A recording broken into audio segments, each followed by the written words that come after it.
Hey everybody, welcome to OG Gaming, where we're talking about all things Malekith. I'm Brent. I'm Jason. I'm Isaac.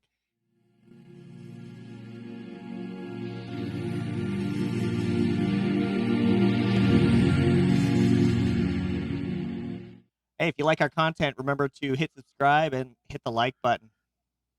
I'd like to start us off by thanking everybody that came out to our tournament at Geek City. The day Malekith came out, we had 13 people. Also, big shout out to Cataclysm Games. Brent and I went up there with another fella, and we had a good time playing in their tournament. So, thanks for everybody that's running tournaments. We really appreciate it. It really helps for the fun for us. So, All Yeah, it's right. great to get out to live events again and play against our fellow gamers. It's a lot of fun, even if Malekith does show his ugly head. Anyway, so just remember, guys, this is a disclaimer. Today, the things that we're going to talk about, you know, we've used in games, and it's our opinion. Not everything may apply to everybody, but you know, take it with a grain of salt. It's what this I do. channel's all about, man. That's right. I take it with a grain of salt every time I see that thing on the table. So One grain, just one. whole shaker. Yeah, whole exactly. shaker. 50-pound bag. All right. That's right. So, in this podcast, we're going to be talking about Malekith, not necessarily how to play him, but more how to play into him. We are going to be discussing things like which special conditions are best to put on him or which ones he suffers from the most. Tactics cards that can help you disrupt his killy flow. Like he is a very violent character to play or to play against, and disrupting his flow is a great way to stay ahead of him. We're going to be talking about how you can use Bodyguard to your advantage, how displacement affects Malekith, and how displacement can be a good counter to him.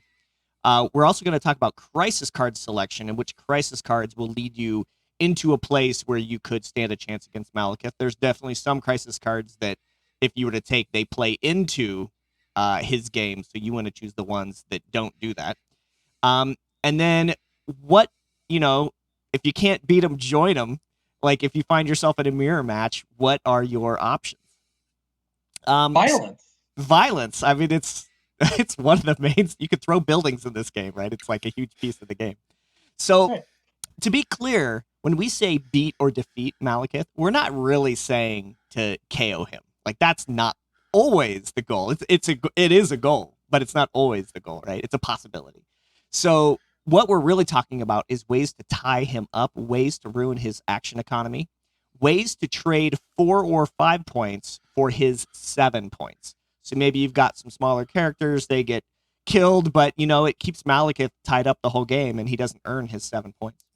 Um, spinning his activations moving, or possibly spreading out your low point value guys so far that him killing them is actually kind of not worth it.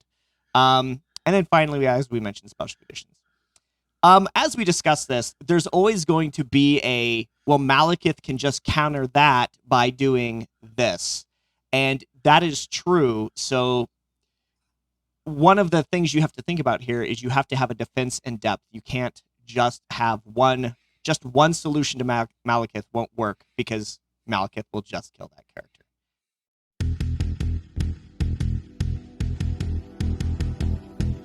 Special conditions. We're going to start off by talking about some special conditions that we think are absolutely valuable against Maladeth. And we're going to start off in a different order than you might expect. And we're going to start off with shock.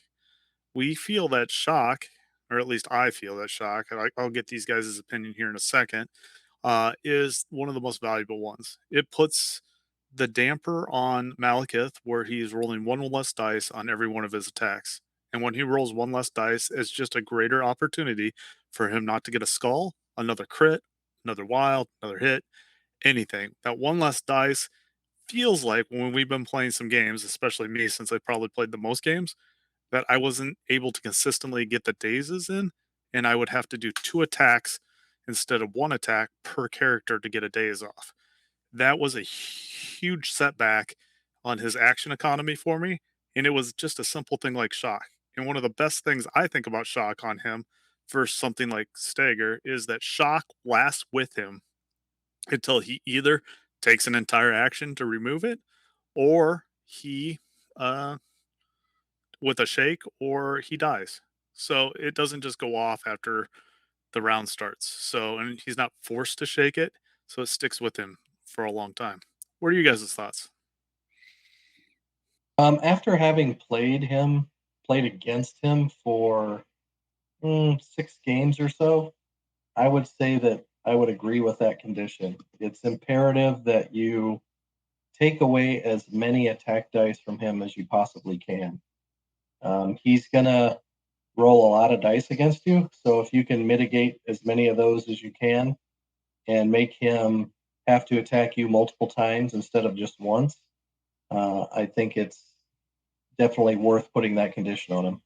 Yep, I agree. You're gonna spend a lot of your time hoping that one of your characters survives one attack action from Malekith, and having him have one less die and one less chance at a crit.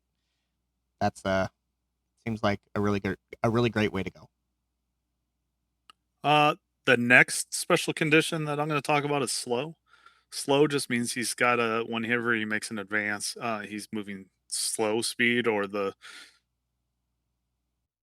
he advances, really hindering his movement and ability to go. He really has mobility to get kind of anywhere. Slow really kind of slows that down, especially on different crisis. This might be even more powerful on crisis that are more spread out like D than shock is, but slow generally is probably the second best condition in my opinion that really hinders me when I've played him, and I've got the most games in with him is kind of why I'm talking about this over the other two. But what are you guys' thoughts? I think slow is great because if he has to spend an extra action to get back in, that's the same thing as a stagger, and generally stagger is the way to go, right? But slow stays from round to round if he doesn't shake it. So I mean, are you gonna shake a slow? No. right. So if he ends up having, because he's slow now, having to move in and waste his attack instead on a move, that's basically the same as having given him a stagger, right? And it's Yeah, easier to go ahead. I would say that depending on the crisis, but I would say slow for me is after playing as many games as I have against him is probably more valuable than the shock. But um, they're both good. I would prefer to give him a slow than a shock, but that's me. And why I rank slow up so high is like Ike said, it sticks with him unless he wants to shake it. If he shakes it, it's just as good as a stagger, but it's better in my opinion than a stagger because it's going to last with him round after round if he doesn't shake it. And just really, you can move characters away and kind of hinder his action economy big time. The next condition we're going to talk about is root. Root is anytime he uses his superpower, he must pay one before using that superpower. His biggest and baddest abilities are Cloak of Shadows, and if you're making him spend an extra one, even though he's flush with power most of the time, it really puts a hindrance on paying just that little bit extra that could cause that little bit extra damage to go through. It has been a real hindrance in every game that I've gotten it on me. What are you guys' thoughts? I I completely agree with you. Don't have anything extra to add. I've actually only played Malekith once, but um, I I wasn't completely flush on power the entire time. So if I would have had a root, or maybe if I was facing somebody like Loki, uh, like that would have been a game changer, right? Oh, it's hindered my damage output so tremendously bad, and its survivability on the back end. He can't use that cloak of shadows to help keep himself alive because he's using that extra power. Yeah, anything you can do to take away his power or make him spend extra power, it's definitely a good thing, especially for those changing those skulls to crits. That's really where you want to take that power away. All right, moving on. Poison. Poison's not as valuable, but if you've got somebody that can throw it out and it's an option, definitely throw that poison out. It hinders his power a little. It's one less power during the power up phase that he's gonna come out of there with, and it is valuable just even stripping one power off him. So Yep, agreed. I guess moving on to bleed then. Bleed just does a damage around to him. There is no scenario where I would use a shake action to take off bleed. I don't think there might be an outlier if you're using him as a point holder, and I don't know why you'd be doing that, but uh, bleed's just a simple one. You're running out of conditions to put on him.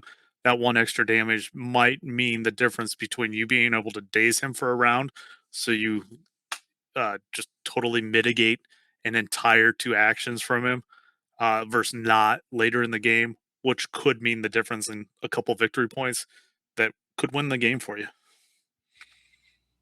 In the game that I played, had my opponent put bleed on me, he would have been able to daze me on round 3. But it's situational. Very especially situational. if you're going after a strategy where your intent is to avoid and not take down Malekith, right? Yeah. Because then I mean, if you don't daze him, the bleed didn't do anything. So, anything to add to that, Brent? No, I mean those are all great points. Chip damage is always good. Anywhere you can just get a point or two in on him, it's really good to get it in when you can, because he's really tough to deal with on the table. So. And the last thing I'll add to bleed is if he's holding a cube and you have bleed on, that is a huge. It bumps itself up, but that's an outline situation. Not often do people play cubes. So, moving on to incinerate. A lot of people can auto incinerate, which I really like this condition. Uh, it hinders his defense tremendously. This is put on him if you plan on taking him down, trying to get that days off to eliminate his havoc in a round. You want to kill him before he activates, obviously, and incinerate really helps you. It hinders his defense because he's only rolling 3 dice now, and his ability to get the skulls and the defensive thing is really it hurt when somebody was trying to take me down. I can tell you that. I think this is for me, it's in the same category as bleed. If your intention is just to run around, displace Malekith, waste his turns, but not necessarily attack him, incinerate does nothing for you. But on the other hand, if you are looking to daze or KO him as your strategy, then incinerate probably goes up a few notches. Yep. And it's a situational thing. And the last topic, and we've kind of hit at this, is stagger.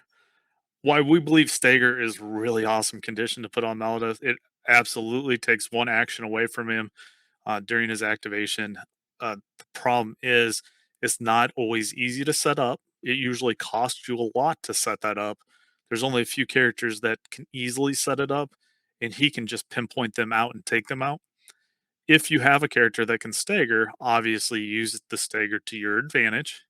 However, I don't think this should be your main strategy. I like the shock, the slow, the root that stick with him longer. And if he does shake them, it's just like a stagger. So I just feel that stagger, if you can get it off without having to commit extra resources to it, because he maybe just ran around the board and ended up over by Black Cat, and Black Cat has the energy now, yeah, do it. If Black Cat has to go after him to put it on, I don't feel it is as valuable as when he ends an activation near Black Cat. So, what are you guys' thoughts on that?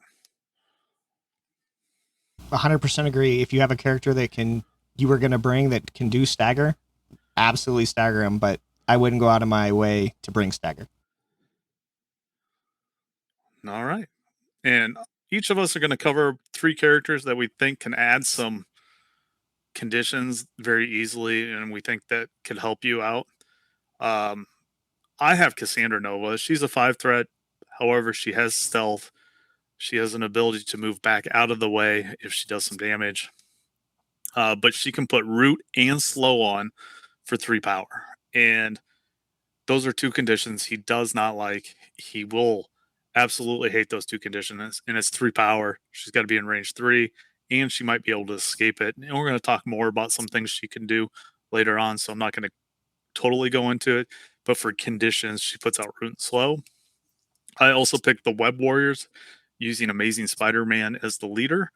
Most people haven't been using him because it's not that great, but it turns your entire team on for the ability for 1 power just to put slow on him. And I think that's just so great. Your whole team now is a threat for putting slow on for 1 power. Domino, I can't speak enough. I hate seeing Domino when I'm playing Malekith. She is definitely a hindrance, probably my number 1 target on the board usually. She puts an auto incinerate on, which is going to start hitting me with extra chip damage. But I can't roll in crits against her because of her aura. That is her biggest hindrance, which usually takes me 2 entire actions to take her down. It is a big, huge hindrance. Ike, did you want to cover 3 characters and then have Brent cover 3 characters? I have kind of an odd choice. So I often play Guardians. I actually kind of feel like Guardians have kind of a bad matchup into Malekith, but Groot, although he's only got 2 energy defense, he is able to hand out a few of his own conditions. So he can actually do stagger, even though we just kind of said stagger wasn't something you should strive for. In this case, you're probably going to take Groot anyway, right? And he can hand out Root for just 2 power. So that's a pretty good combination, right? So another one coming from Guardians of the Galaxy is Nebula. Now, in a way, she's somewhat ineffective because she relies on a lot of dice rerolls rather, to get some of her wilds, but she is able to put out shock on her builder. So, there's a good chance that you'll at least have one opportunity a turn to try to get a shock on him. And since you're probably already bringing her, she's good at killing everybody else who's supporting Malekith, because if Malekith's killing you, everybody else is getting objectives, so that means she has a lot of targets to go after who aren't Malekith. But if she has a chance to go after Malekith, she does have a chance to shock him. She probably won't take even 1 round from him, though. And then I also play Web Warriors from time to time. So, we were just talking about options for stagger, and we were just talking about Black Cat, so I'll throw out Black Cat as an obvious choice, especially if you're playing Web Warriors. And also, Malekith's going to be holding objectives probably, so she kind of plays into that too. I'll add on to Nebula real quick before Brent goes on. She's 2 threat, he's 7 threat. If he uses 2 actions in an entire game to KO her, you're really out nothing. Yeah, you're winning at that point. If you lose Nebula to Malekith, you're probably winning. Yeah, agreed. All right. So the first character that I would suggest, I've been playing a lot of Midnight Suns. Been having fun playing them. And I actually got this off today against Jason and his horrible cat of doom. He has an attack called Crimson Bands of Sidorak, and it hands out a stagger, but if you also trigger the hit, crit, and wild, it places an activated token on Malekith, which I did pull that off today with Doctor Strange. So I actually got to put an activated token on Malekith. So he spent a whole turn where he couldn't even activate Malekith. So hey, who are we talking about? That's Doctor Strange. OG Strange. Yep. So that's a great character if you're playing Defenders, if you're playing Avengers, if you're playing Midnight Suns. If you like Doctor Strange at all, he's also a character I'm going to talk about when we talk about Displacement. But he has the ability to place a stagger special condition or to give Malekith an activated token with his Crimson Bands of Sidorak attack. You pay 4, it's a range 3, 6 die mystic attack. So it's a great one. You had Blade up there, so I'll go ahead and mention Blade. He does hand out bleed, which is not nothing if you're playing Midnight Suns, and Blade can do a lot with that. So I would mention that. Also, Venom. You don't need to bring up his card, but Venom's another one that could help with Midnight Suns if you're playing that. He gives an auto bleed when you do an attack. So that's another great way to put a bleed on anybody, especially Malekith, and get some chip damage in there. And then also, I'll mention one more honorary. Iron Fist, another great one.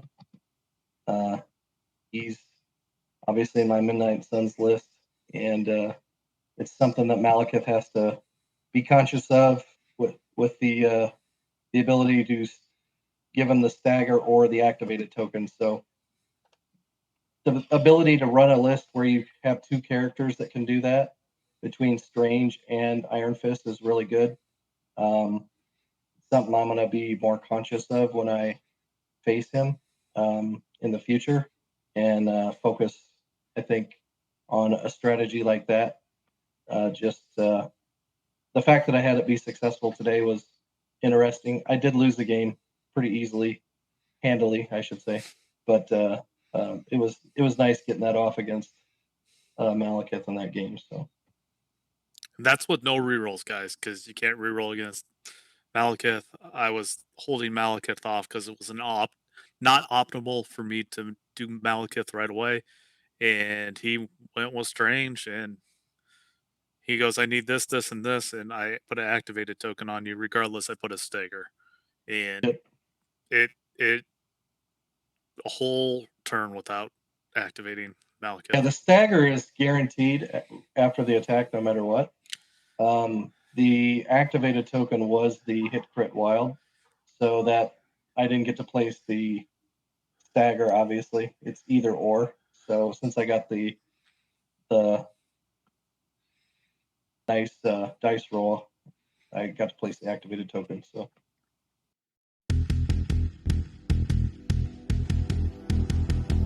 nice. Moving on, we're going to talk about team tactics. I will specifically going to talk about healing factor and the use of exceptional healing. So there's a lot of characters out there that have healing factor on them. One I mentioned earlier was Cassandra Nova. She has 7 points of health and healing factor. Another would be like Honey Badger or X23, Wolverine, Sabretooth. There's quite a few characters with healing factor. There's some more coming out in Hydra, I do believe. But in this example, if you have a healing factor card and he goes to kill that character and he gets a huge attack off, or let's say even better, he whiffs his first attack and has to do a second attack, and then you can pay the power now to put exceptional healing out, and now he just used 2 actions and still didn't kill that character.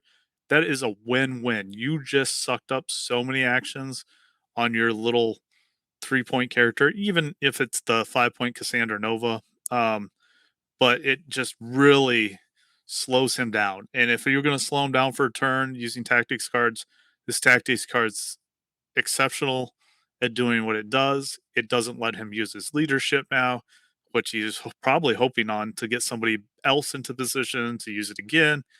It really slows him down. And you're using a low threat character most of the time to get up there with healing factor.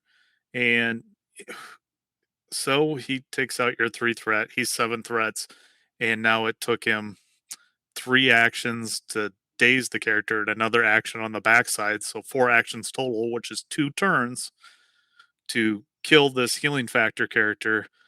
2 whole turns to kill a character. You are winning the tying Malekith game up. And that's something you should be doing while the rest of your team's out there getting points or hindering his team. That's kind of what we're talking about when we were talking about this earlier. This is just a good opportunity for that. So, you guys have any thoughts on that, or should we transition over to Ike? There's just so many characters that can benefit from this. I think it's if you even have one, it's worth taking. Yeah, I had Lizard in my list prior to some changes I made, and I took this card strictly for that. If there was a heavy hitter going into Midnight Suns, I would drop this card just for that one purpose. So it's well worth the card. It's a huge tactics card against Malekith. So don't underestimate it. So I'm gonna bring up some, jump out of the way as you're being attacked, as you're being targeted type cards. So my favorite one is Eye in the Sky. Good old Nick Fury shield card that keeps coming back for more. But there's a couple of variations on this. And actually, I guess maybe this is the variation of fallback. There's also Escort to Safety. Loki has Trickster, which isn't a team tactics card, but it falls in the same category, where you get basically a short move out of activation when you're targeted, and it possibly prevents you from being attacked. Now, right away, you're going to say, well, wait. He has a gainer, though, that's a beam 4. And so if he was going after his builder energy attack, the sword attack, whatever it's called, he's just going to turn right around and beam you. Well, the difference is he's probably now not set up for a beam. And also the beam is it 4 or 5 dice? I can't remember for sure. I think it's 4. It's 5. It's 5. Well, that's still better than 7. And, if you're bad at energy and you're okay at Mystic, you're still in a better spot, right? You could also argue that, hey, he's just going to attack some other character. Well, it's especially effective when what you're talking about. Yeah, especially effective when he uses his charge. So you move out of the way. He's still going to get an action back for all those. He's going to get that free move, basically. But that charge nullifies it. He doesn't get the throw at the end. And he doesn't get that range 2 builder, which he probably ideally needed the energy after he spent 2 charging you. So now he's only getting 1 energy. Maybe he gets 2 because he worked out a beam somehow, but it's probably better than the 6 you were about to lose. So that's about all I got to say on those. Okay. I'd just like to add in, when you're talking about those move out of the way, you can also use different things, stealing priority, like husband and wife, and all according to plan. Malekith really needs priority to make his list work. So do not discount the husband and wife, follow me, or according to plan. Just stealing that priority and then being able to deny Malekith 1 action because you had priority is a huge advantage. So Yeah, so I play Ghost Rider a lot, obviously, in Midnight Suns. And he's got 2 that are pretty good. First one looks like he pulled up was Highway to Hell. This is actually an interesting card. You have to be within, I think it's range 1, right? When you start your movement. And then you pay power, and you can give Malekith a little ride. So if you mix that with the Hell on Wheels, where you could do a long move, you can actually you can take Malekith quite a ways away from any sort of harm from your team if you wanted to. So so it's a nice play to kind of use some sort of control with Malekith and essentially stagger him, if you want to think of it that way, because you're forcing him to spend his first move, his first action the next time he activates moving. So it's a nice way to kind of control what he does, his first activation. So that's a good card. And then the second one would be everybody's favorite Ghost Rider card, Deal with the Devil. Now, we found out that there's some interesting interactions with a couple characters, one of which is Hela. I've been playing her actually quite a bit in Midnight Suns, and it turns out that if you use her as the sacrifice if she's on her injured side, and she has her 3 soul tokens, the captured soul tokens.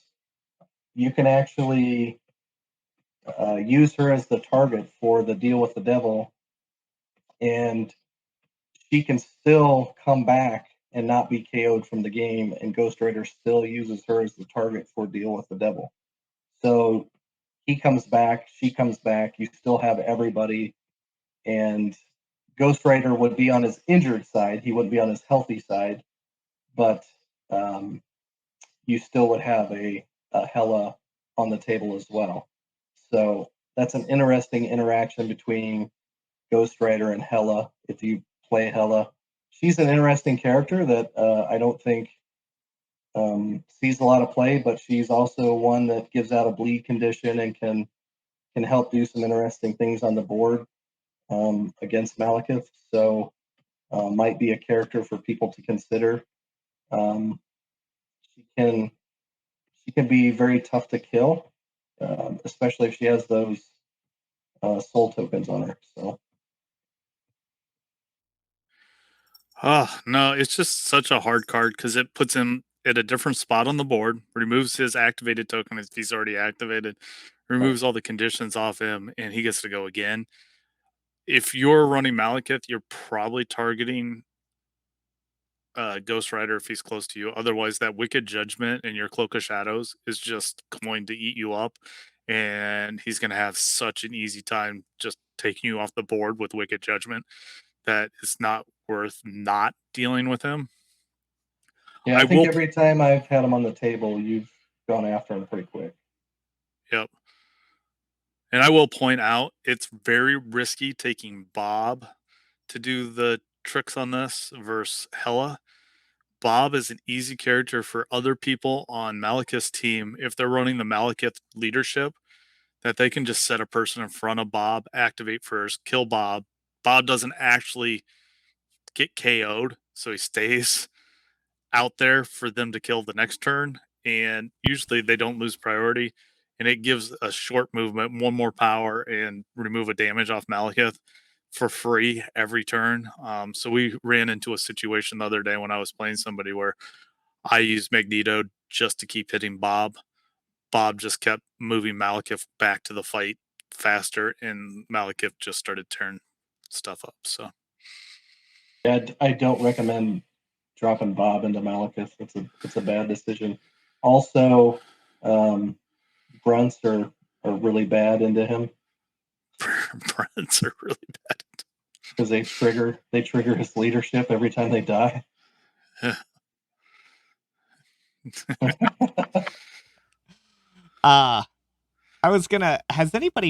we ever seen Ultron out here with No. Malekith? I did run across it one game, and it made the game a lot closer. I still ended up pulling ahead of this game, but the person is a newer player, so I don't think it was necessarily a test to Ultron's ability to come back to life. It was more of a test of this person really didn't even know what other characters on the board were doing, let alone Malekith. So it did help them catch up on points quite a bit by coming back to life, though. I was gonna say he doesn't quite have the kit against Malekith that Ghost Rider has. He is a point less. He has some throws though, and so it's maybe he could do all right.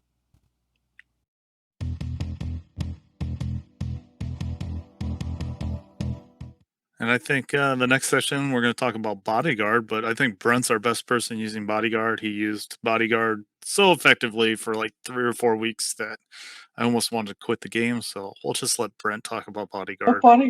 What bodyguard did I use? You were using Luke Cage with some Captain America and that's lethal different. protectors. All right, so the first character I'm going to mention is Black Dwarf. With my recent beatings by Malekith, I've decided that I need something a little more beefy and perhaps with a bodyguard ability. So Black Dwarf looks like he might be entering the fray for me. He has the Intimidating Presence superpower, so it costs 2.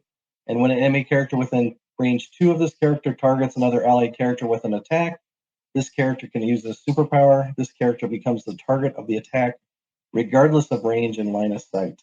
So I think Black Dwarf might be a great addition to the Midnight Suns roster for me. He's a large base. He's a beefy boy. He decreases damage by 1 to a minimum of 1. He hits hard. He has a stagger ability.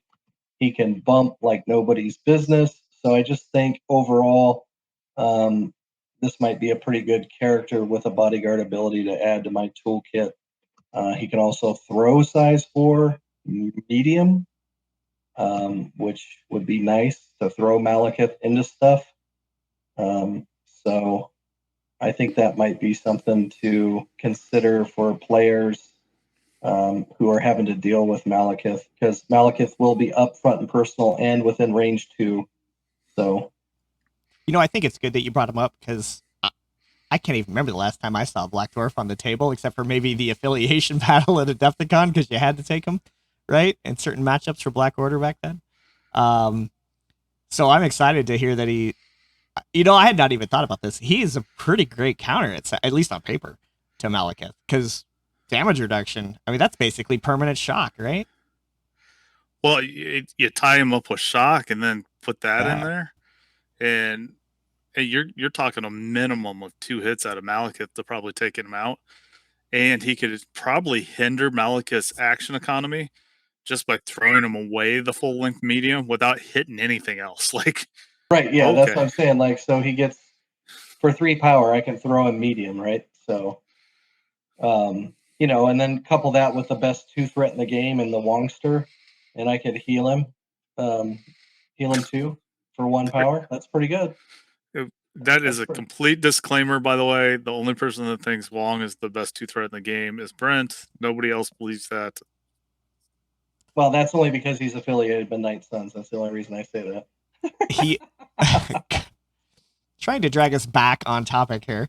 Also so his stagger is not automatic like a lot of other characters have stagger have some kind of automatic stagger, or it triggers if another condition is present. His is on a wild, but he is throwing 8 dice, and it's a 4 power attack. So if Malekith left him alone, it would be hard to pull off, but I don't think Malekith's going to leave him alone. No, you want to run Black Dwarf straight at him. Yeah. So I think this character is a great bodyguard character, and I think it would be a great addition to somebody's list who's, unfortunately in this era, and I'm still salty from today. I'm going to admit it. Today was a rough day. I'm not going to lie. I think Malekith is OP. I'm going to be honest. I really think the fact that you have to build a list strictly to counter a 7 threat model is ridiculous. But that's the reality we live in. And so I think this would be a great 4 threat character that could really, augment lists. And that's how I want to take a look at him and use him. So unfortunately for me, I have to do that because, just a regular affiliated list with 2 5 threats just isn't good enough. So, take that how you want. Brett had a really bad day. The salt really hit the table. He lost 2 games in like an hour and 30 minutes, maybe. It was on the table. It was all over the floor. It was made him trail out to his car. I really don't think AMG play test models correctly, in my opinion. But we can delve into that later. We can. Maybe we should say. Maybe that could be a video all to itself. Yeah. Oh, I'd love to talk about it. Did you melt down your Malekith after you got home? Just a quick question. It is in the box. I'm still contemplating whether or not I'm going to assemble it or not. It's painful to play into Malekith. If people haven't, I don't know, Jason, is there anybody that's played into it more than I have? I think I've got like 6 or 7 games into him. There's nobody that's really played into it. I've lost 1 game with Malekith now. And that's to me. That was to you. So yeah, that was to me. And I will say this disclaimer: The only reason he lost, okay, is because he made 2 mistakes during the game. That's the only reason he lost. So you tell me, what's the problem? And I'm not a terrible player. I mean, would No, you you're agree with that? you're one of the I'm, best in our area. You're probably one of the best in the Midwest. so It's you're a so tough matchup. there's a problem with that character in my opinion. But So anyway, I'm still salty from today, if you can't tell. So so anyway, get Black back on Dwarf. track. We're gonna Black talk Dwarf, about great character. Hint, Yeah. hint where we should be. Hint. I'm gonna talk about Honey Badger actually. Oh, for you want to do Honey Bodyguard. Badger? All For right. Bodyguard, yeah. So I would like to add to the Bodyguard conversation with Honey Badger. She is phenomenally set up to help you deal with Malekith. She only costs 2 points. She just has a kit on her that has the Bodyguard, the healing factor, so that you can also bring in the Tactics card, Exceptional Healing. Her body card is just like Brent mentioned. You got to be within 2 of Malekith. And if Malekith's attacking Honey Badger, for 1, she's only 2 threat. For 2, if he kills her the first round, right, and dazes her the first round, the second round is she's going to be fully powered up to bodyguard the next person, then healing factor that, and then he's going to have to take another attack after she bodyguards it again just to deal with a 2 threat. She has literally ate up 1.5 actions of non-optimal play from Malekith, and I think that should be said. I mean, there's some things you can do, obviously, as a player, but if you can eat up 1.5 actions on a 2 threat, that's a turn and a half where you've neutralized Malekith, and you can almost say that the first turn he's only going to get a half a turn to begin with. So you're 2 turns into the game, where the game ends usually by round 4. Sometimes it goes to 6, but it's usually over in round 4. You've just halved Malekith's threat level for that entire game in half on a normal game. So I think Honey Badger deserves an honorable mention, at least when going up against Malekith. I think if she fits in your list and she works in your list, like you're playing X Force, maybe you're playing some X-Men, or maybe she's just a splash character in Shadowlands Daredevil, Colonel Syndicate. I think this is a character to look at just to have some tech if you need to go up against a tall list.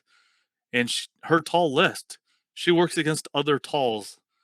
Not as effectively against 8 threat Thanos, because 8 threat Thanos is just like, whatever, I'll portal you away, get away from me, and I'm done dealing with you, right? But Malekith doesn't really do that to her, so that's my thoughts on that.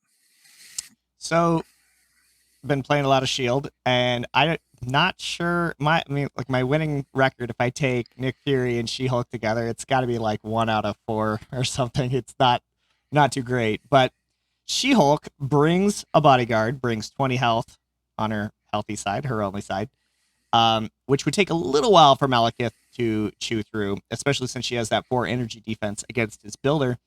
And she's got the medium base, so that helps her bodyguard more characters, if that makes sense. It's easier to be closer to you if you have a larger base. But then finally, she also has that superior weight training. So I would advocate for She-Hulk, but only if your plan for Malekith is to kill Malekith. If your plan is annoy or displace him or ruin his turns or whatever, I wouldn't bring She-Hulk. But if you think that you're going to go for the Malekith kill, I think she's a strong piece to consider. The downside is if Malekith happens to kill her, you just lost 6 threat, right? But she's 6 threat, puts out slow, can put out stagger. Yep. Adds 4 dice on superior weight training. Yep. Can bodyguard, has 4 energy defense and 20 health. It's something that I stray away from when I see her on the table against Malekith. Like, I don't want to go up against her unless I am powerful and I get to go first. Yep. And then if she lives and she's sitting on 10 health, I mean, she's going to get 3 attacks on you. She's going to get 2 regular attacks, and then she's going to throw a size 4 building at you. Maybe you got brace for Well, impact, but Plus, she Maybe. also can throw him medium, right? plus she can throw him. Yeah. She's a pain. I've not played her in A-Force. I suspect that there's some goodness there as well. I like her in Shield because Shield's got so many get out of the way type cards. There's definitely goodness in A-Force, and she's the leader. Thinking just that, spitballing right off the bat, if you held her back and she had a little bit of power on her, you could shield mobile in and possibly get 3 attacks, get 2 attacks and 1 building throw, right? That's disgusting. So shield mobile, for those who aren't aware, is a out of activation or in activation, but it's got to be your turn. Long move. Tactics card. And just so you know, if you're going to do that and go in after Malekith, try to do it when Malekith doesn't have a lot of power, because then Cloak of Shadows isn't going to hit, and your chance with superior weight training to actually just one-shot him into a dazed state is very high when he doesn't have Cloak of Shadows. So you're saying like turn 1, because after turn 1 he has a lot of power. I don't know. Sometimes I use a lot of power just to try to finish somebody off and leave myself a little bit power hungry. I don't always just save it for defense. So, correct me if I'm wrong, but Malekith wants to, if he can, not move, attack, daze, or daze, right? Like with 2 attacks, right? Like that's his flow, right? And so a Malekith player might be willing to, spend it all to try to make sure he can stay on that flow, right? To make sure that he can get those dazes he needs. I'm always paying well, extra for the at the crits. very least, though, you got to remember he's going to charge, right? So he's always probably going to move medium somewhere. That's been my experience playing against Malekith. Like, very rarely does he ever not move. So, but how awesome would it be, like, if he thought he was moving into, let's say you took Groot or something, right? Or Venom, and he thinks he's walking into a 2 energy defense character, and then She-Hulk bodyguards, and just ruins that attack with her 4 defense. That'd be rough. Like, you could definitely catch somebody off guard if they forgot that she bodyguards. All right, so that's what I've got. I also just happened to read on the Facebook today that somebody had some success with She-Hulk. So I'd been thinking about her for a while, obviously. But... Oh yeah, that guy posted that thing. That was awesome. Yep. Sort of verified my theory. The 2 things we should probably talk about real quick before moving off Bodyguard is Heroes for Hire and Lethal Protector. They're 2 bodyguard cards that put somebody else in position, put them up close. If Venom survives, he'll probably have a really damaging 7 dice clapback. If Luke Cage or Iron Fist survive, regardless, they're going to have a lot of power. And if you lose, for example, if you lose priority with Iron Fist, that could be detrimental, and he puts an activated token on Malekith before you get to activate again. If Luke Cage wins, he can put a stagger out, and he's going to have a lot of power, and they get that throw, and then Venom could just heal himself back up, which could be detrimental to what you were planning on doing, which eats up a turn of Malekith. And it's just something to do. Isn't the throw size restricted, though, on Heroes for Hire? Yeah, the throw is tied to them living. So if they live, they get to throw them. But if they don't, they still are powered up, and maybe there's something that we haven't really talked about. Maybe you sacrifice that character by doing that to gain priority, right? Because maybe they haven't activated yet. He was just attacking somebody that it's already activated to try to maintain priority, and you totally flip the boards, and especially if it's Iron Fist, and now he kills Iron Fist, right? He loses priority, and now he gets activated the first turn of the next turn. Yeah, but what I was saying is the size 3 is the size restriction. Yeah, he's right. Heroes for Hire has a size 3 limitation. So you can't throw Malekith. So it's not as good as throw him, but yeah, it's not as good as Venom's. It's a big swing though if you change how priority works against him and then hit him back the next turn. All right, so the next section is displacement. As they say, there's no replacement for displacement. And with Malekith, that is definitely true. You enjoyed that, did you? Okay, so just to summarize what we've already been saying, if you make Malekith move a bunch, he ends up either using power so he can use ferocity, or he actually has to use move actions, and both of those are bad for his action economy. They're just as good as doing a stagger, in fact, and there's a lot more characters that can do pushes and throws and that kind of thing. Now, he is size 4, so throws can be a little hard to pull off because a lot of characters have a restriction on their throws, but a lot of characters don't. Looking at you, Groot. In addition, there's some tactics cards that let you do displacement. And we've already mentioned it. Ghost Rider, honorable mention, Hell on Wheels. You can drag him around. I think it adds up to like 14 and a half inches or something like that. You can displace Malekith, which is like half the board. But Brent, you had some people in mind. Yeah, so I mean, I'm stuck on Doctor Strange. He's been a character of mine for a while that I've been playing that I'm starting to really like. But his main builder attack, right? If it does damage, you get to do a push in any direction. So you get to choose that if it deals 1 damage. So in Midnight Suns, you also have a bump ability, so you would have the ability, hopefully, to double tap Malekith and move him twice short in the direction of your choosing, possibly. So that's a good way to control, hopefully, where Malekith's at. Now, you won't have rerolls, so you're kind of hoping for the best. So, you do have to do a damage in order for that to take effect. And then the other one I'm going to hit on is my big boy here, Black Dwarf, the guy who I just am bringing into the lineup. I think this medium throw might be something that we can use in the future to kind of control him, or at least cause some pain for him as far as movement shenanigans go. So it'd be a way to displace him, throw him into other characters, or just get him off a point. Jason likes to play the gammas and the center line stuff.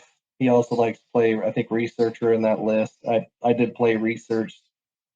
So I think he's a great 4th threat to throw Malekith around the board. So those are my 2 that I would focus on displacing Malekith. I guess I'll lead us into the ones I'd talk about. Is, as previously mentioned, I would talk about Cassandra Nova.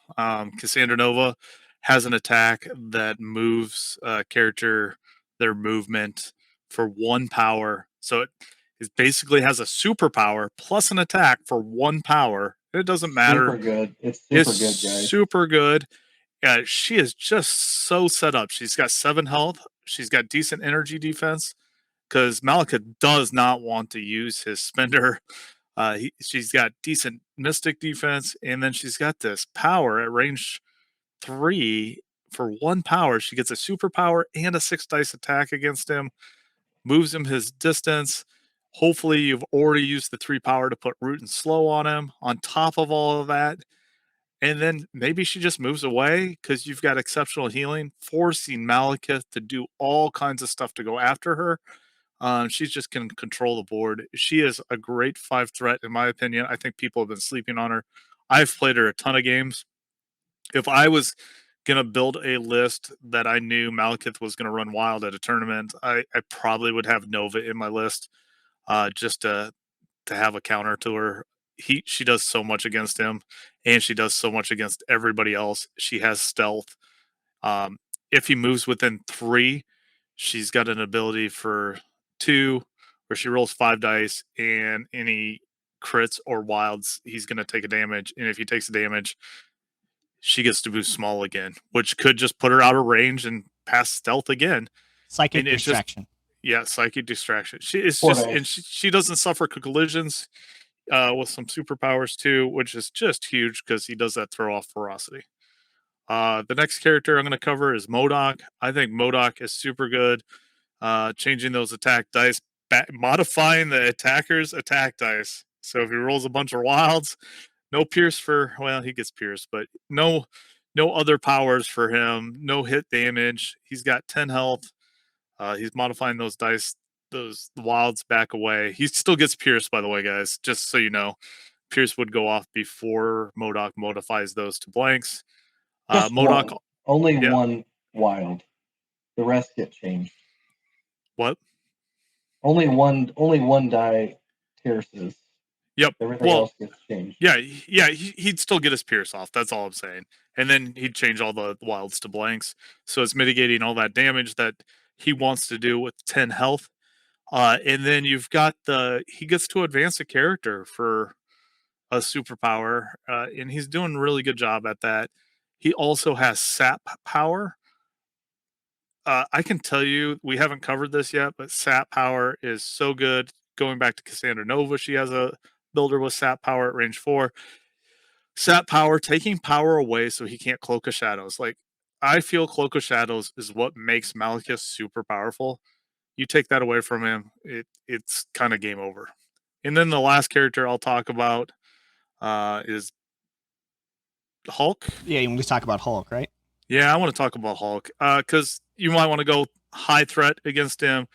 Hulk just hits so hard, has a stagger, has a throw, has the ability to just put himself in there without wasting an action and can just clap him back really good. However, if you're going to play a Hulk or a tall list against Malekith, have a plan, and you're going to have to play super tight and pray to the dice gods that your dice don't go south on you on one or two of the rolls, because that could mean the game. Yep. If you're playing a lot wider, you're going to have a whole lot better chance in case something goes south. But if you want to try to take him off the board, I think Hulk is your guy. He's going to take the damage and then hit back twice as hard. And it maybe if you can get a special way where you can get priority the next round. So maybe Malekith puts the damage into Hulk. Hulk returns it by dazing Malekith, and then next round you get to go first and then KO Malekith. That could be a thing because Hulk has the kit to do it, but you're going to have to play super tight and pray to the dice gods. That's all I've got for those, other than, I mean, I mentioned Domino earlier. I think Domino is one of the best 3 threats against him. Yeah, I had her up on the other screen. I was just looking to see if she had a sap power. For some reason, I was thinking she did, but she doesn't. She doesn't. She just has the Incinerate, and then she can put some damage in, and he doesn't get to roll crits in on defense or offense when attacking or being attacked by her. It totally negates the Cloak of Shadows. It doesn't totally negate it. I mean, he still gets a hit out of it, right? But he doesn't get those extra dice, and that is a huge hamper. Usually takes an extra action to kill her. You can bring up Voodoo, Ike. Yeah, I can bring up Voodoo. Voodoo is on a tall card, is he not? Yeah. I can bring up Voodoo. There we go. So there's 2 attacks on here. He's got his Spirit Venom, which is a sap power. It's this builder. And then he's also got the Staff of Legba attack, which has Power Burn, which is nice. The problem here is he's got to be close to Malekith. So range 3 is no problem for the builder attack, but the staff attack is range 2. So these are nice attacks into Malekith to suck the power off of him and hopefully do some damage when he does that. So anyway, on the Staff of Legba, it does that when he does Power Burn. The problem with this is you have to have wilds, and you can't reroll dice. So I mean, that the Cloak of Shadows is a real thing, and it's really tough to do a ton of wilds. But if you get lucky on a dice roll, maybe it's something that you can do. But the only other character that would have a decent sap power would be like Vision on like his builder. It's a Beam 4 builder. He's got a sap power. So you're on a crisis or something where everybody's stacked up, that'd be good to take a vision in that scenario. But Which, I mean, if somebody's bringing Malekith, there's a really great chance that one of them is. Right? Because that's what the Malekith player probably wants. So crisis cards. If you're playing a wide list, you definitely need to think about the crisis cards.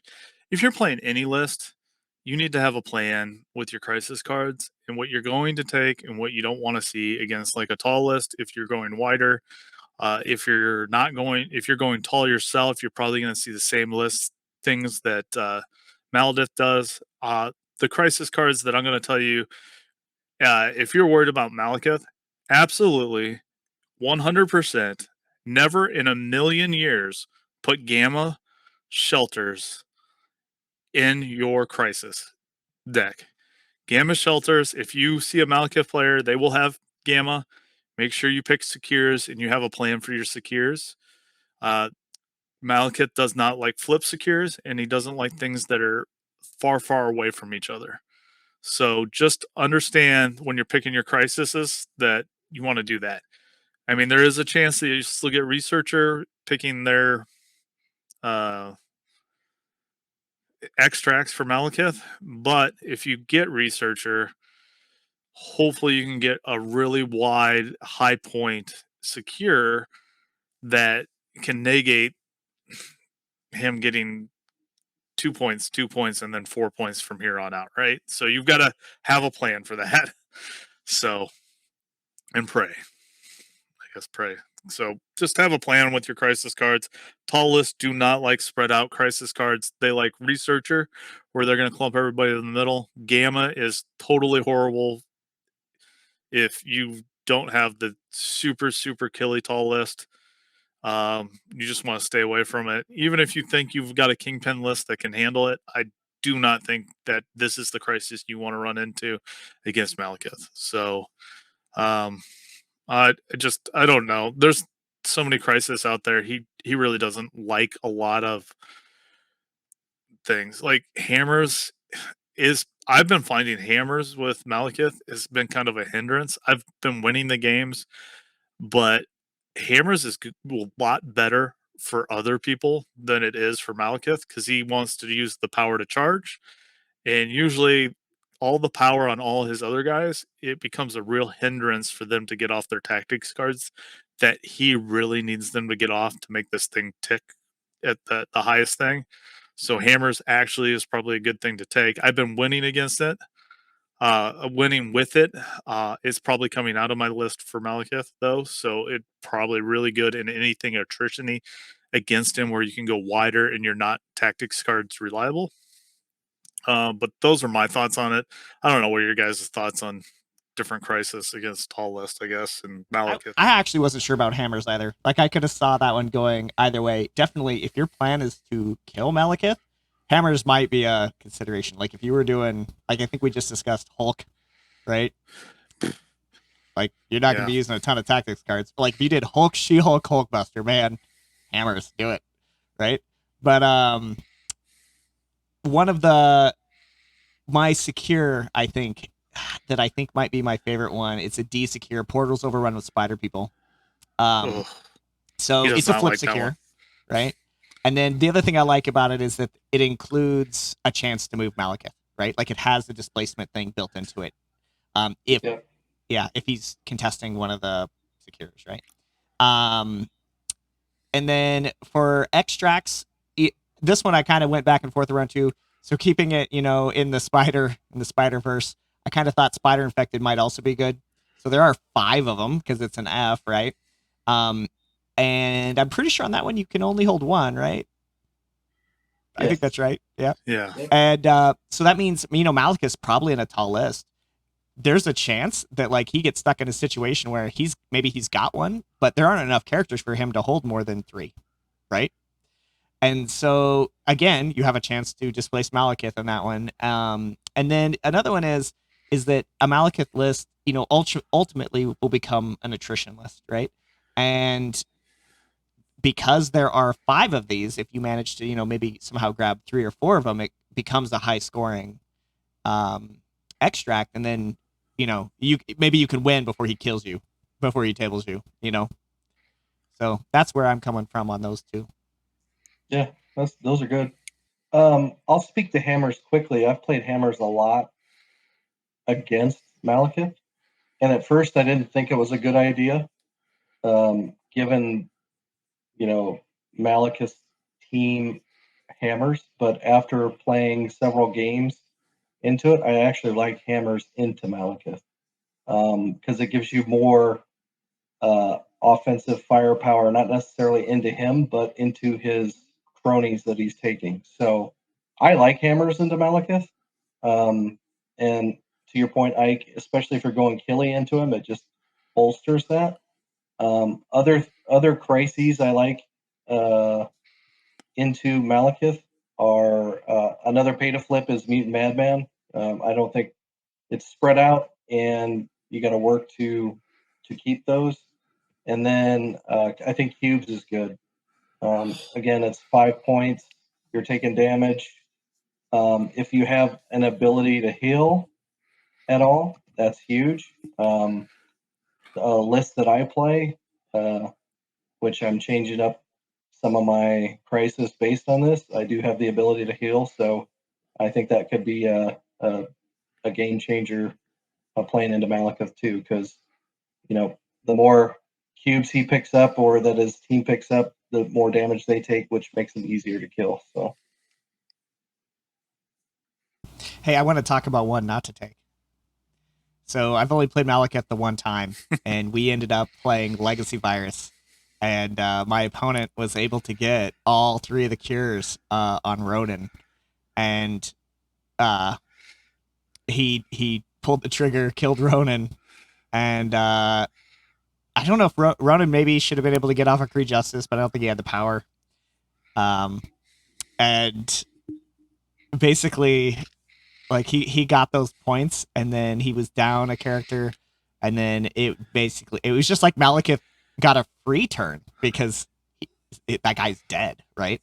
And I almost tabled him, so I ended up winning in the long. Like I think he finished the game with 10 points. So I think that's a bad one to play into Malekith. Plus you can interact with those objectives for Malekith to remove special conditions, and if you're trying to pile special conditions on Malekith, that's bad, right? Yeah, I think research station's a bad one to take into Malekith. Yep. I don't think you want to take that. So is that our like worst 3 research station, gammas, and legacy virus? Yeah, I wouldn't take those into him at all. Yeah. Like if you think you're gonna go into a tall list like Killer Thanos or Malekith, you should not have those in your thing. And even if you have a plan for legacy viruses, they could get up ahead. You get the 8 points, and then you got to deal down a person. They can maybe turn those tables. Characters. Yeah, they can turn the tables on you.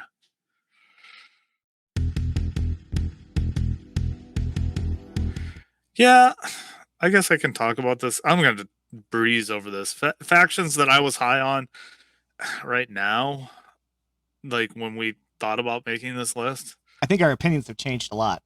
I don't even know what I would take against Malekith. Honestly, I haven't built a list because I've been playing Malekith, right?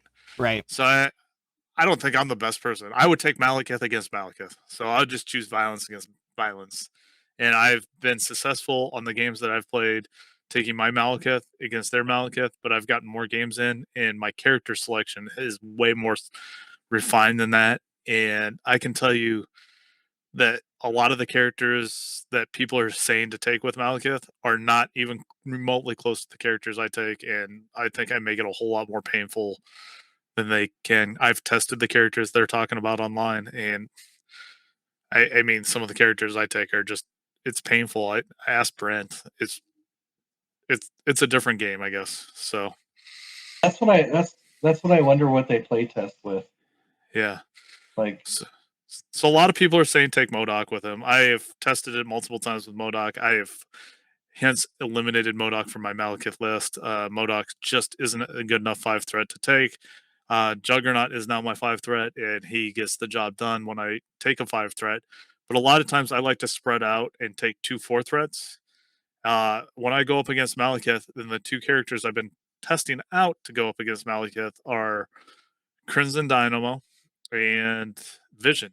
And they have had very high success rates when I have a Malekith, but then I differentiate and go down to 4 threats and take those characters. I've had some huge success rates. And my other 4 threat is, I guess, Killmonger. Everybody knows what Killmonger does. He adds a lot to this killiness of this list, and you want to kill things. And then I've got like Winter Soldier, but a staple of my list is Mystique. Like one of the staples is Malekith Mystique. I get that deception off, and you can try to play around it, but I'll save it until turn 3, and then just put you in a really bad spot. So you can hinder it on turn 1 if you put yourself out of position too bad on turn 1. Yeah, but then you're already down like 6 points. Then I mean, you could lose a Moon Knight and then lose a Moon Knight again at the top of turn 3. Yeah, like turn 2. Yeah, or something like that. I don't know. I was listening to a podcast earlier today, or maybe late yesterday, and they were talking about a Mystique Malekith synergy. Yeah, and deception. Yep, Mystique Malekith they're both Cabal. I take them almost every time. I actually take her over Winter Soldier most of the time. So yeah, he does. That's shocking. Oh my gosh! I know, right? Oh my gosh! Yeah, it's super shocking, but she gets the job done. And for our listeners, if on 18 points, if you could just take Winter Soldier 6 times, that's what he would do. Oh yeah, 100%. Who's your leader? Winter Soldier. Winter Soldier. I'm unaffiliated. Winter Soldier. Yeah. If you let me take Winter Soldier 6, 100% every time, right? My strategy right now against Malekith is if you're gonna, you've got to outplay him. You've got to play the objectives, and you got to know what your team can do against objectives, I guess. And if my strategy thus far is just bring violence towards violence. So I will save my opinion for last. What is your faction that you would take? Well, I already kind of mentioned, so it's the same strategy Jason just mentioned. So if I knew I was facing Malekith and I had Shield in my roster, that would be a big one because they got so many get you out of jail, move around the board type cards. And then I would be hard pressed to not do Nick, She-Hulk, Malekith at 17 points and have 2 jokers to run around in the back and mess around with extracts and just try to stick my Malekith and my She-Hulk on them and then try to use my She-Hulk to keep my Malekith alive. So does anybody see a problem we've gotten to in this game? Well, I want to throw out one other. We've not mentioned Web Warriors at all. Have you played anybody played Web Warriors, Jason? I have not played against Web Warriors, and here's my problem. I'm the only one that's ever really played the Web Warriors in our meta. And since I'm playing Malekith, there's nobody playing Web Warriors. I know. We should have had Michael in here. I played him for about 4 weeks until Shield came out, and then I really liked the agent rules. And I switched to Shield like full time. But I feel like I've not heard anything, but it seems like they ought to have had the best tech, right? How many characters can yank somebody out of the way, right? How many different ways can they put slow on Malekith, right? Yeah. They got Black Cat in Affiliation. It just seems like there should be something there. Venom. They got Venom. Yeah. And they got Venom. I mean, I think there's things out there. I think the meta's changed, right? So you want to hear my take? Here's my take. Here's where AMG has put us all. Take whatever affiliation you want. But you also have to take Malekith in your list.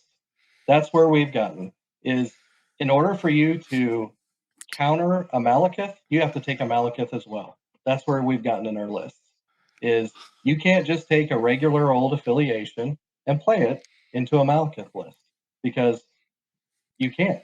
You couldn't do it with the 8-point Thanos. You can't do it with a 7-point Malekith.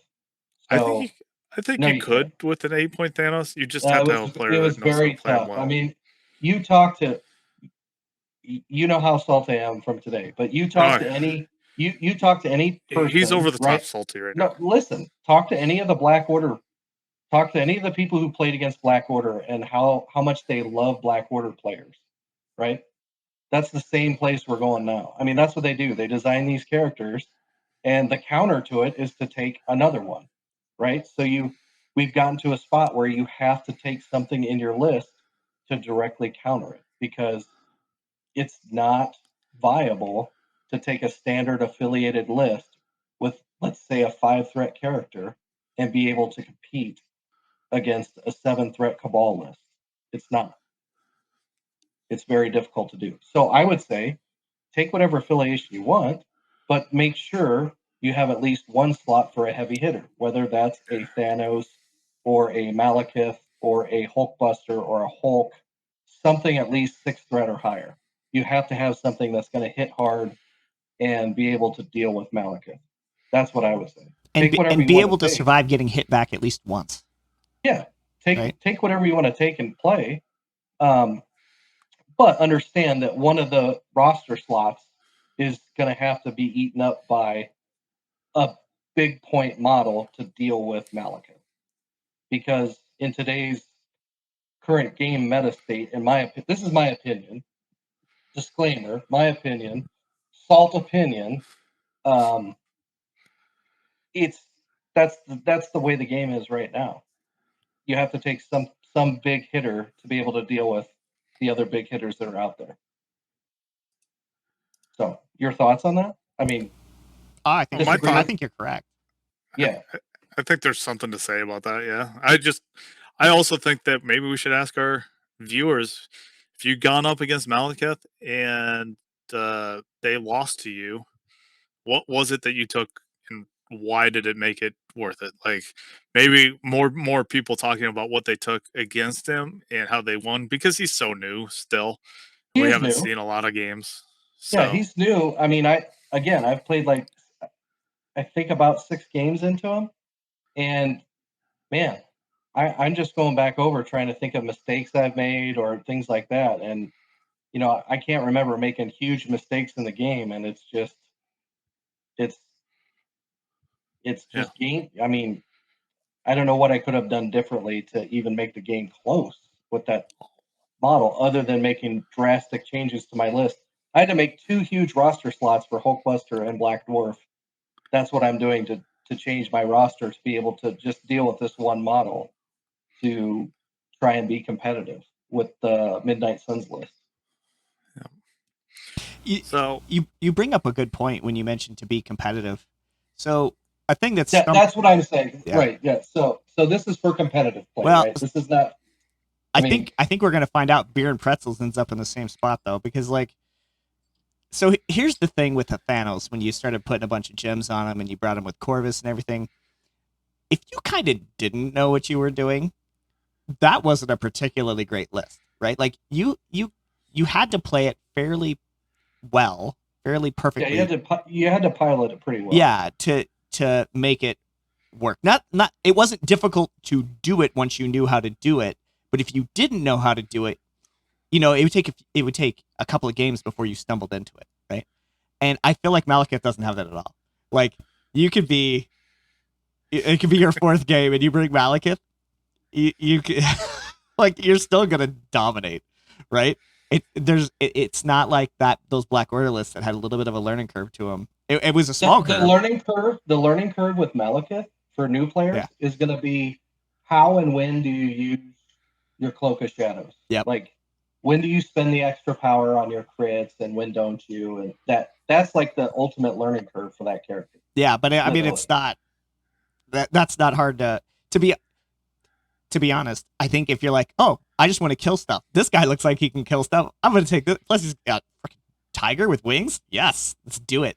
And you're just aiming to kill stuff, and you just spend Cloak of Shadows to kill stuff, and you use Ferocity to kill stuff. And he does. He's a great model, and he kills everything. And he kills stuff, right? And it's not hard to figure out. And so many people who don't play the objective, who, like, you're brand new, maybe you're used to 40K, maybe you're used to, War Machine or something, where objectives are bolted on, right after. Just stomping the other player is a totally viable strategy, which it's not normally in Crisis Protocol, right? Right. So if you're a brand new player and you're just like, I'm just gonna stomp people. I don't even what objectives, right? You do great with Malekith. And you just like Malekith has such a impact, we'll say, to the competitive scene, it's gonna have that same impact to the beer and pretzel scene as long as the beer and pretzel crowds are willing to shell out the money for him, right? Yeah, I would say disclaimer. I would not play this model against new players at all. No. Because they'll never play again. They will never play you ever again. Like, seriously. That's how good this model is. Although, if you were to give the model to the other player, that might be okay. After you crush them? No. Just like, okay, you're going to play Cabal. Here's your leader. He's a tiger with wings with an elf riding on the top. And I'm going to play Avengers, right? Yeah. Just like a basic list, not like a meta list or anything, just like a basic core box list, right? You could play a meta list and it wouldn't matter. It would matter. Okay. Okay, hear me out. Hear me out. Make your point. The new player is going to get a win, and that feels good. But they just learned the wrong game. Because it's supposed to be an objective game and not a just kill everybody game. Right? Right. I see. Yeah, exactly. Team Tactics cards, who cares? Here comes 7 dice energy. Before we end this podcast, I'd like to point out 2 things that I just thought of. On what is this? What is Corvus Glaive? Nah, what's the guy? The alien-looking dude. Ebony Moss can stop Malekith for a turn by he goes to do his charge and he doesn't get to charge for the rest of the turn, and then what's Scarlet her name? Witch has Scarlet Witch could be a couple good tactics card counters just to add to this. One of our biggest viewer fans as of right now went out of their way to make a Lego I don't know, what do you call the glider that Green Goblin sits on, and he's got the Lego Green Goblin. He made that from scratch. Wanted us to maybe showcase it for the thing. So it looks like you guys are watching.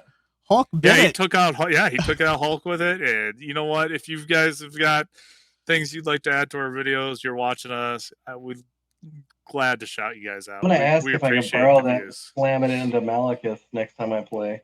Yeah, he'd probably destroy Malekith. Look at how mean he looks. I mean, he's got that sweet glider. Took out Hulk. If he took out Hulk, that's what, 6 threat? Yeah, just boom. He can't take out a 7 threat. Look at how big that goblin is. Well, hey guys, that ends our discussion on Malekith, and we really appreciate you tuning in. If you like our content, don't forget to subscribe, hit the like button. I'm Brent. I'm Jason. I'm Isaac. Hey, if you like Malekith, play him. If you don't like Malekith, put him in your list so you can play him. Stay salty, my friends.